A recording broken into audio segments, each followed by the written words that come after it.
자, 오늘은 미슐랭 가이드에 등재된 선공개 맛집과 마술형 추천 맛집 하나를 리뷰하도록 하겠습니다. 약간 좀 차이가 나긴 하네요. 미슐랭 추천, 마술형 추천. 제가 알기로 3월 5일인가? 그쯤 이제 부산에서 진행되는 걸로 알고 있는데요. 이번에도 치지직에서 만약 발표하는 현장을 중계로 담을 수 있다면 저도 함께 볼 수 있을 텐데 과연 어떻게 될지 한번 기대해 보도록 하고요. 미슐랭은 항상 이제 별을 발표하기 전에 선행 발표를 합니다. 그 선행 발표 중에는 빕구르망도 있을 것이고 원스타를 받은 곳도 있을 수가 있고 투스타를 받은 곳도 있을 수가 있고 당연히 이제 3스타를 받은 곳도 있을 수 있죠. 하지만 이제 선행 공개로 뉴로 등재된 곳 중에 이제 3스타를 한꺼번에 이제 받아버린 경우는 그렇게 많지는 않다. 하지만 이제 저는 선행 공개된 곳들이 나왔을 때 그런 곳들을 중점으로 한번 가보기로 해봤습니다. 왜냐면 혹시 몰라서 대박이 나올 수도 있기 때문에 그런 복권을 긁는 마음으로 가보는 것이죠. 오늘 소개드릴 곳은 소바키리 스즈라는 곳입니다. 처음에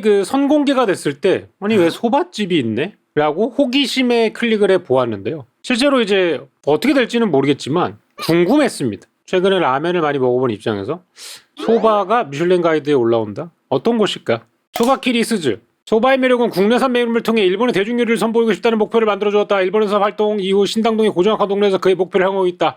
그는 소토이치 제면 방식으로 자신의 선호가 담긴 소바를 선보인다 라고 되어 있습니다. 저는 맨 처음에 매장 이름이 소바 키리스즈인 줄 알았어요. 키리츠구 같이. 근데 소바키리는 메밀가루를 반죽해 가늘게 썬 일본식 메밀국수를 뜻하며 오늘날 흔히 먹는 소바의 정식 명칭입니다. 소바의 정식 명칭이 소바키리래요. 메뉴판입니다. 캐치테이블에서 예약을 하고 갔고요. 일단 소바 메뉴가 하나, 둘, 셋, 넷, 다섯, 6개가 있습니다.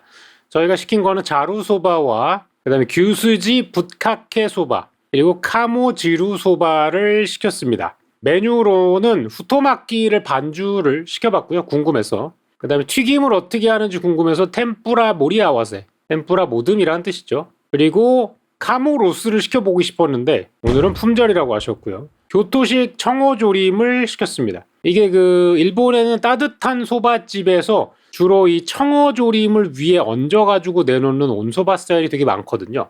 근데 제가 일본에서 먹었던 곳들은 청어가 약간 좀 비린 향도 많이 나고 살도 많이 푸석푸석해서 약간은 실망했던 기억이 있습니다. 그래도 궁금해가지고 한번 주문을 해보았어요. 주문하니까 이렇게 소바를 맛있게 먹는 방법에 대해 가지고 정리된 종이를 주셨습니다. 여러 가지 내용이 있는데요. 소바에 대한 사랑이 약간 느껴지는 부분이라고 할 수 있을까요? 그런 느낌이었습니다. 여기 지금 같이 간 분은 김나성 씨입니다. 오랜만에 모임이 있었고요. 매장은 굉장히 깔끔합니다. 이런 소품 하나하나를 되게 공들여가지고 선택한 그런 느낌이 들었습니다. 이 의자 자세도 되게 메밀스럽잖아요. 뭔가 메밀티 같은 그런 느낌이었습니다. 이렇게 깔끔하게 주방도 되어 있고 여기 빅테이블이 좀 있습니다. 사실 저는 이렇게 빅테이블에서 약간 좀 쉐어 스타일로 하는 게 부담이 되는 아이 같은 느낌이긴 해요. 저렇게 그렇게 선호하는 방식은 아니지만 요즘은 이런 식의 커뮤니티화된 테이블들이 많이 운영이 되고 있더라고요. 예전에 방문했던 레스토랑 중에서도 이렇게 혼석을 해가지고 먹는 형태로 느껴지는 빅테이블들이 조금 있었어요. 아무튼 여기 자가제면을 하시는 거다 보니까 메밀을 가는 이런 기계도 있었고요. 전반적으로 인테리어는 굉장히 깔끔합니다. 우선 후토마키입니다. 두꺼운 말이라는 뜻이죠. 계란과 생선과 시금치와 초밥이 어우러진 그런 후토마키였는데요. 굉장히 담백하고 맛있었습니다. 면하고 같이 먹지 않아도 혼자서도 맛있었고요. 사실 면하고 같이 먹을 양은 없었습니다. 한 줄을 시킬 걸 그랬어요. 반줄이 아니라. 조금 아쉬움이 들었습니다. 왜냐면 성인 남성 3명이서 갔기 때문에 하나씩 먹다 보니까 베리에이션으로 먹을 수 있는 그런 기회는 오지 않았습니다. 이런 느낌으로 구성되어져 있고요. 덴푸라입니다. 아스파라거스, 대하 2개, 표고 2개, 오징어, 그 다음에 고구마, 브루셀 스프라우트, 방울 양배추라 그러죠. 소금과 덴쯔유 같이 해가지고 나왔고요. 우선은 튀김옷이 굉장히 얇게 잘 튀겨졌습니다. 제가 키이로라던가 이런 덴푸라 맛집을 많이 가봤는데 물론 이제 그런 덴푸라 전문점과는 비교될 수는 있겠으나 저는 이제 소바집에서 나온 튀김 중에 가장 괜찮게 나왔습니다. 구성도 좋고요. 맛도 좋고요. 오징어도 굉장히 부들부들하고 아스파라거스도 좋았고 새우도 좋았고 표고도 좋았고 얘도 좋았고 뒤에 있는 고구마도 좋았습니다. 아주 괜찮았어요. 덴푸라 좋았습니다. 그리고 청어조림. 사실 이 청어라는 요리가 여러분들은 이제 제 채널에서 많이 보신 적이 있을 겁니다. 수루스트레밍이 이제 청어예요. 청어를 수루스트레밍으로 만나면 정말 끔찍한 생선입니다. 하지만 청어를 이제 이런 느낌으로 만나면 저는 아주 좋은 기억이 남지 않을까. 사실 일본에서 먹었던 청어들은 이 껍질 부분을 어떻게 처리를 했는지는 모르겠지만 이 껍질 부분에서 굉장한 비린 맛이 많이 느껴졌었거든요. 근데 여기서 먹었을 때는 그런 게 전혀 없었고요. 식감도 굉장히 단단하게 잘 유지가 되어 있어서 그 통조림 꽁치처럼 낱낱이 부서지거나 이런 느낌이 없었습니다. 맛도 굉장히 잘 정리가 되어 있었고 해서 굉장히 담백하고 정갈했습니다. 자, 그리고 이제 메인 메뉴로 가야겠죠? 얘는 따뜻한 국물입니다. 오리입니다, 오리. 오리 국물에 오리 고기도 들어있습니다. 대파, 레몬 제스트 같은 걸로 약간 산미를 해가지고 느끼함을 좀 덜 나고 한 것 같아요. 왜냐면 오리 육수가 약간 좀 기름지게 나오니까. 여기에 이제 그 자루소바를 슥슥해서 먹는 메밀은 요런 형태로 나왔습니다. 면 자체를 딱 먹었을 때는 면 자체가 이제 그 염이 세게 들어가 있거나 그러지는 않았고요. 소금을 한 조각 정도 올려가지고 먹었습니다, 면에다가.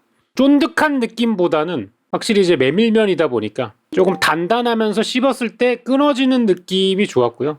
저는 약간 좀 메밀소바의 그런 식감을 좋아하기 때문에 먹는 편이고, 개인적으로는 온소바보다는 냉소바를 조금 더 좋아합니다. 저는 온소바도 먹어보고 냉소바도 먹어봤는데 이 소바면 자체가 차가웠을 때 조금 더 매력적인 것 같아요.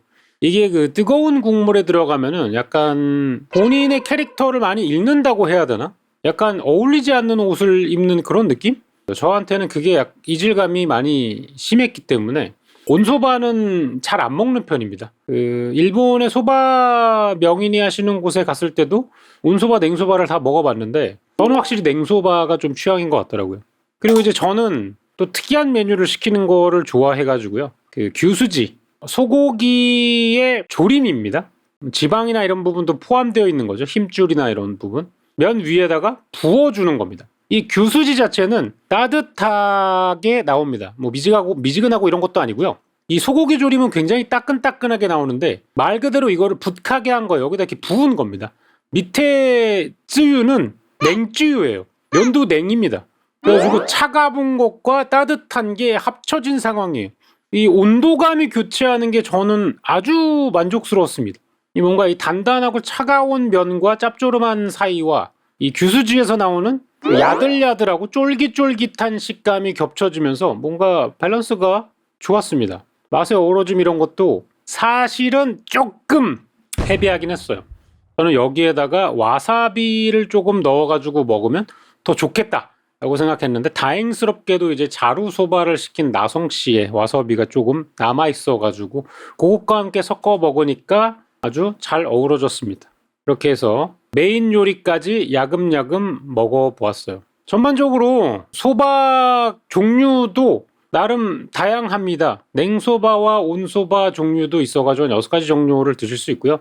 메뉴판에서 보시다시피 소바만 하는 건 아니고 자루소바, 텐자루소바. 추천은 텐자루소바더라고요. 보통 이제 검색했을 때 나오는 게 그 새우튀김 요런 거를 잔뜩 올려가지고 소바 위에다가 뿌려주시더라고요. 다이콘 오로시 소바. 여기 이제 이게 그거 같아요. 코 에비텐 다이콘 오로시 소바.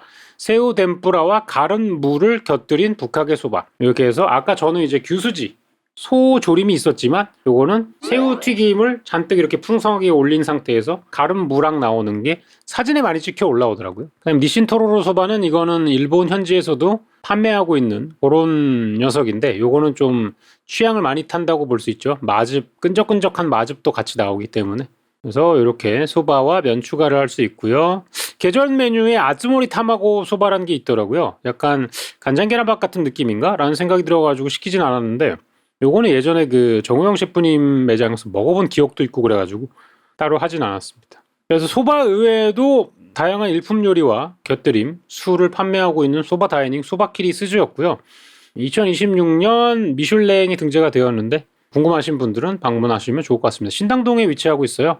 신당동이 뭐 워낙 그 교통적으로는 찾아가기가 어려운 부분은 없을 겁니다. 청구역 근처에 있기 때문에 여기 뭐 5호선도 있고 6호선도 있잖아요. 한번 방문해 보시면 좋을 것 같습니다. 추천드리는 식당입니다.